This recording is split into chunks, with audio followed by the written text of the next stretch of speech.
I read not that long ago that the average child has a conversational life with their dad. In 1 week, they speak to their dad 15 minutes.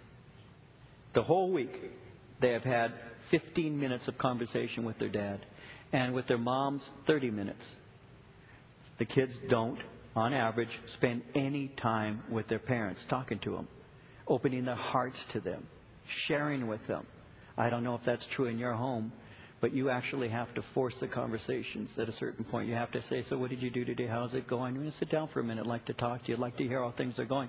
Because the kids have their own agendas. They have their own time frames, etc. But if you begin early and you have those conversations, then it's easier later on. I used to take my kids out for breakfast. When they were small, I'd take them out for breakfast. We used to call it date day. And I'd take them for a breakfast on a Saturday, spend time with them. Or at home, I would find time where we would just take a little time together and spend time. And I have to tell you, it's been a blessing. And over the years, it's been wonderful. My Anna, who is now 24 years old, Anna and I were in Israel together. She was 7 years old. And it was an evening. We were there by the Sea of Galilee. I'll never forget this. She was 7 years old. And she and I took a walk and walked outside to the edge of the lake, the Sea of Galilee there, just Anna and Daddy. And I put my arm around her and I held her next to me. And I said, you know what we're going to do, baby? We're going to make a memory right now, you and Daddy. And so I said, we'll always remember standing here at the Sea of Galilee here in Israel. And this is our moment. And then I began to sing a little song to her. I sang the song, sugar in the morning, sugar in the evening, sugar at supper time. Be my little sugar and love me all the time. And I sang that to her, and she started to cry. That's how bad I sing. But as I was, and she began to cry, and it was just one of those little daddy moments. Well, a few years ago, she gave me something as a gift, and it's a picture of Anna and me, and it's just a silhouette of us. And we're standing, and I've got my arm around her, and she was a young lady, about 20 or so at the time, and underneath the picture it says sugar in the morning. You know, she has never forgotten that. She has never forgotten that one moment, that creating a memory just between Mama, I call her Mama, baby, and her daddy. She understands that. Those are the kinds of things that matter in life, guys, later on. They really do. And little David and I spending a lot of time just sharing with him, Joseph and Anna and Karini. It all matters. All of that matters because you're pouring into them. And you want them to know the things of the Lord. It's a 24-hour-7 job. Now, early on, the Lord gave me something out of Deuteronomy that I want to share with you today. It's in Deuteronomy chapter 6. If you'd like to turn your Bibles there, you can, because I'm going to look at this for a moment. Deuteronomy is the fifth book of the Bible, starting with Genesis. It's the fifth book. Deuteronomy chapter 6.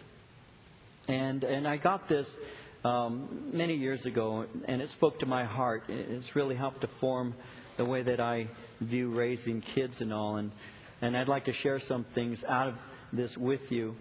In Deuteronomy, in chapter 6, beginning at verse 4, Moses writes, "Hear, O Israel, the Lord our God, the Lord is one. You shall love the Lord your God with all your heart, with all your soul, and with all your strength. And these words which I command you today shall be in your heart. You shall teach them diligently to your children, and shall talk of them when you sit in your house, when you walk by the way, when you lie down, and when you rise up. You shall bind them as a sign on your hand, and they shall be as frontlets between your eyes. You shall write them on the doorposts of your house and on your gates."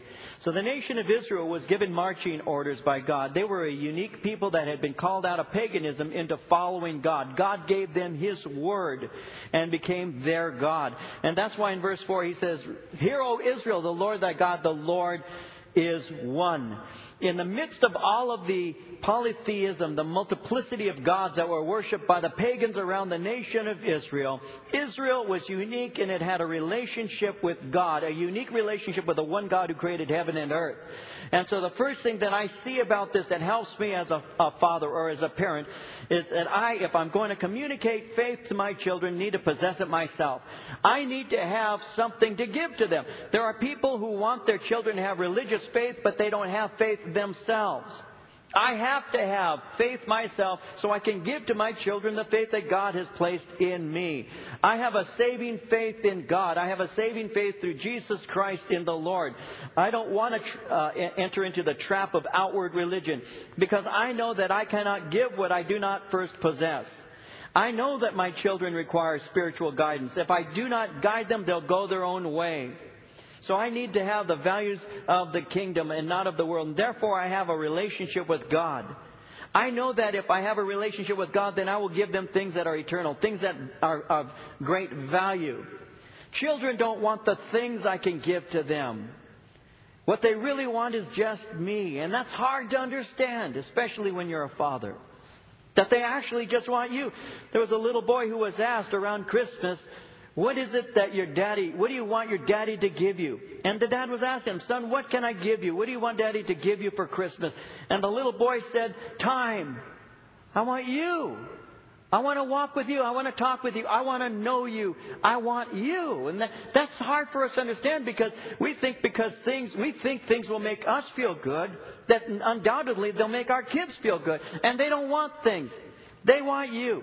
They want a time with you. They want to hear your heart. They want to be with you.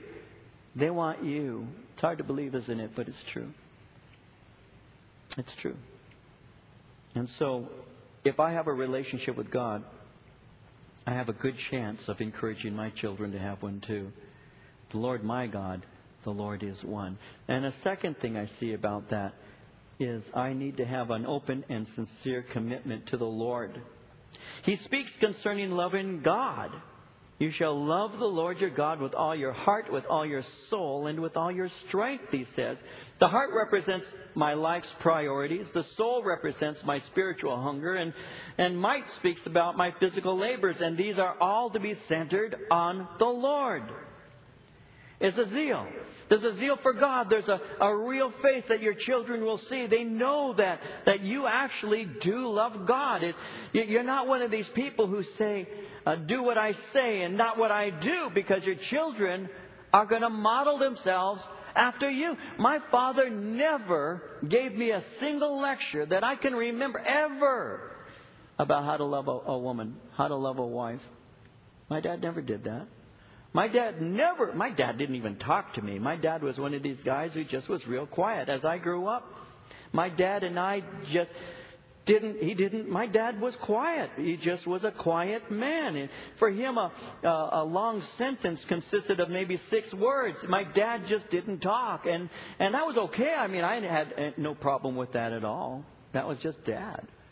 Papa was not the kind of guy, before he got saved, who was real affectionate. That was okay. I knew he loved me. I never worried about that. But you know something? There were things that my dad simply was that made me into who I am. No doubt about that. Dad was completely faithful to my mom. My dad worked hard. My dad was honest.